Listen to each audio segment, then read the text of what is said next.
नमस्कार, द समाचार भारती में आपका स्वागत है। बरौनी नगर परिषद सहित संपूर्ण मिथिला क्षेत्र में धूमधाम से राखी का पर्व शुक्रवार को सुबह से ही मनाया जा रहा है। जहां बहन अपने भाइयों की कलाई पर रक्षा सूत्र बांधकर भाइयों से रक्षा का वचन मांग रही है, वहीं भाई भी बहन का आशीर्वाद पाकर कृतज्ञ हो रहे हैं। भारतीय धर्म संस्कृति के अनुसार रक्षाबंधन का त्योहार श्रावण मास की पूर्णिमा तिथि को मनाया जाता है। यह त्योहार भाई बहन के स्नेह की डोर से बंधन का है। इस दिन बहन अपने भाई के मस्तक पर टीका लगाकर रक्षा का धागा बांधती है, जिसे राखी कहते हैं। हिंदू के साथ साथ जैन धर्मावलंबी भी इसे मनाते हैं। राखी का वर्णन भविष्य पुराण में मिलता है। उसमें कहा गया है कि देव और दानवों में जब युद्ध शुरू हुआ तब दानव हावी होते नजर आने लगे। भगवान इंद्र घबराकर बृहस्पति के पास गए। वहां बैठी इंद्र की पत्नी इंद्राणी सब सुन रही थी। उन्होंने रेशम का धागा मंत्रों की शक्ति से पवित्र करके अपने पति के हाथ पर बांध दिया। संजोग से वह श्रावण पूर्णिमा का दिन था। लोगों का विश्वास है कि इंद्र इस लड़ाई में इसी धागे की मंत्र शक्ति से ही विजय हुए थे।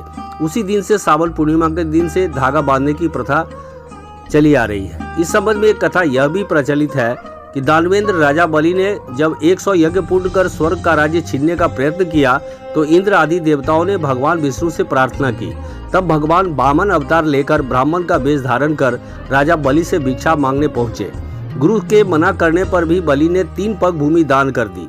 भगवान ने 3 पग में सारा आकाश, पाताल और पृथ्वी नाप कर राजा बलि को रसातल में भेज दिया। इस प्रकार भगवान विष्णु द्वारा बलि राजा के अभिमान को चकनाचूर कर देने के कारण यह त्योहार बलिवे नाम से भी प्रसिद्ध हुआ।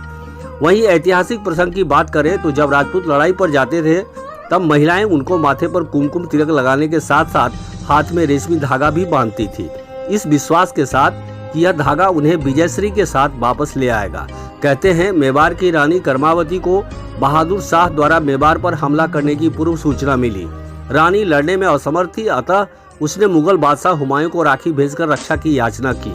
हुमायूं ने मुसलमान होते हुए भी राखी की लाज रखी और मेवाड़ पहुंचकर बहादुर शाह के विरुद्ध मेवाड़ की ओर से लड़ते हुए कर्मावती व उसके राज्य की रक्षा की।